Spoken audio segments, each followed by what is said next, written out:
అందరికీ దూరంగా బయటికి రాగానే స్నేహ అతని చేతిని విడిపించుకుంటూ, "నువ్వు మళ్ళీ నాకెందుకు హెల్ప్ చేశావు?" అని అడిగింది. అక్షయ్ ఆమె ప్రశ్నకు సమాధానం చెప్పకుండా యువన్ వైపు చూసి, "may I know your good name please?" అని అడిగాడు. "I'm Yuvan. What about you?" అని టక్కున అడిగాడు యువన్. యువన్ అతనితో మాటలు కలుపుతూ ఉండడంతో స్నేహ వెంటనే అతన్ని వారించబోయింది. కాని అక్షయ్ ఆమెను పట్టించుకోకుండా, "నా పేరు అక్షయ్" అని చెప్పాడు. దాంతో స్నేహ ఉక్రోషంగా ముఖం పెట్టి, "మాకు నీ హెల్ప్ అవసరం లేదని ఒకసారి చెప్పాను కదా, మరెందుకు చేస్తున్నావు?" అని మళ్ళీ అడిగింది. అప్పుడు అక్షయ్ ఆమె వైపు ఒక్క క్షణం సూటిగా చూసి తర్వాత నిదానంగా మాట్లాడుతూ, "నేను నీకు హెల్ప్ చేయాలనుకోలేదు. కానీ నువ్విచ్చిన 1000 రూపాయలకి నేను రుణం తీర్చుకోవాలి కదా, అందుకే చేశాను" అని అన్నాడు.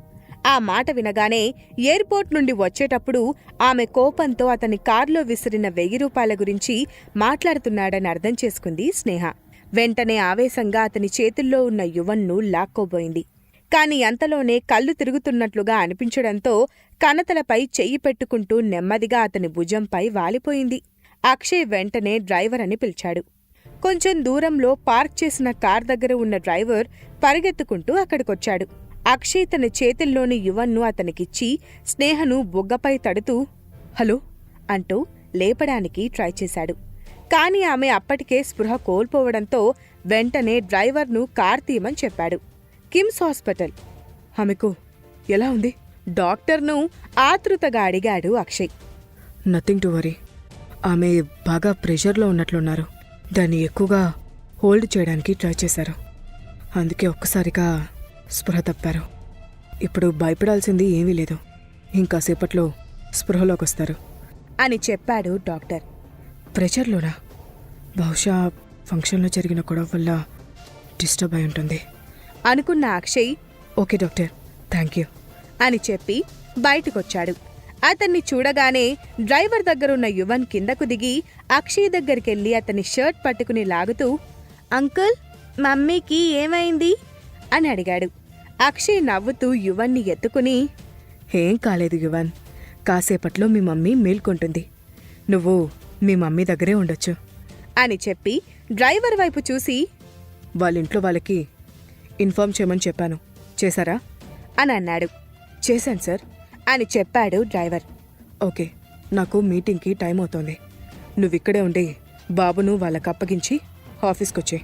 నేను కారు తీసుకుని వెళ్తాను అని చెప్పాడు అక్షయ్. ఓకే సార్ అన్నాడు డ్రైవర్. హాస్పిటల్ బెడ్పై మెల్లగా కళ్ళు తెరిచింది స్నేహ.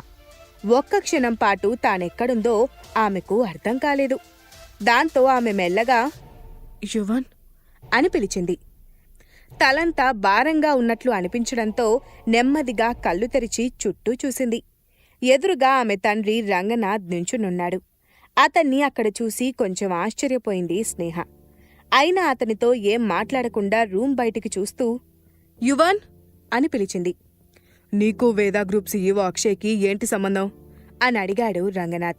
కాని స్నేహ అతని ప్రశ్నకు సమాధానమివ్వకుండా, యువన్ ఎక్కడున్నావు, లోపలికి రా అని మళ్ళీ పిలిచింది. అలా అరవడం ఆపు. నీ కొడుకు ఇక్కడ లేడు సీరియస్గా చెప్పాడు రంగనాథ్. ఇక్కడ లేడంటే అని అనుమానంగా అడిగింది స్నేహ. పర్ణిక దగ్గరున్నాడు. ముందు నువ్వు నా ప్రశ్నకు సమాధానం చెప్పు.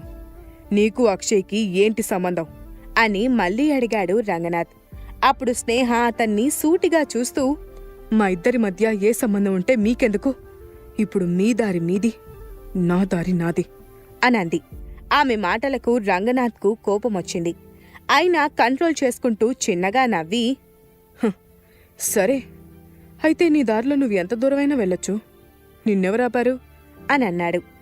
స్నేహ వెంటనే తన వంటిపై ఉన్న బెడ్షీట్ను పక్కకి నెట్టి బెడ్ దిగుతూ, మంచిది, నేనిప్పుడే నా కొడుకుని తీసుకుని ఇక్కడి నుండి వెళ్తున్నాను.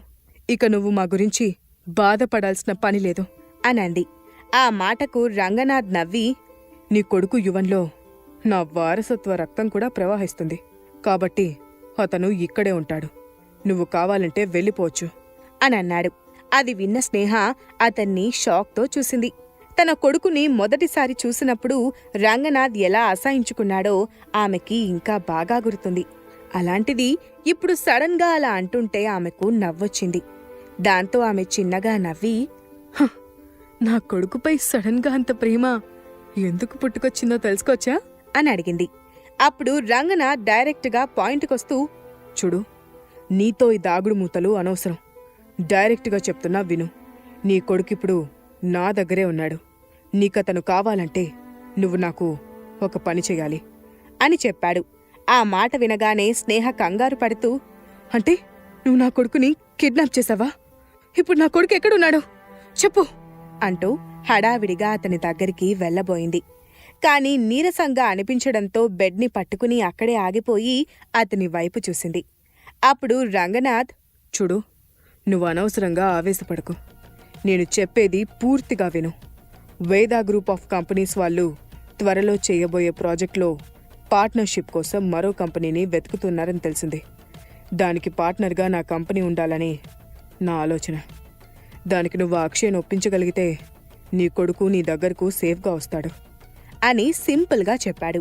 స్నేహ వెంటనే కంగారుగా, లేదు, నువ్వు నా బిడ్డ విషయంలో ఇలా ప్రవర్తించడానికి వీల్లేదు అని అరిచింది.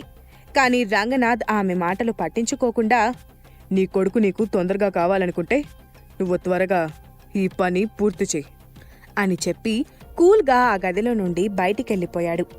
ఏం చేయాలో తెలియనట్లు నిస్సహాయంగా మంచంపై కూలబడింది. అక్షయ్ను కేవలం 2 సార్లు మాత్రమే కలిసింది. అతను ఎక్కడుంటాడో ఏం చేస్తాడో కూడా స్నేహకు తెలీదు. కాని ఆమె ఆలోచిస్తూ, ఇప్పుడు నా కొడుకుని దక్కించుకోవాలంటే అతని దగ్గరికి వెళ్ళడం చాలా అవసరం అనుకుంటూ బెడ్ పక్కనే ఉన్న తన ఫోన్ తీసుకుని వేదా గ్రూప్ ఇండస్ట్రీస్ గురించి సర్చ్ చేసింది.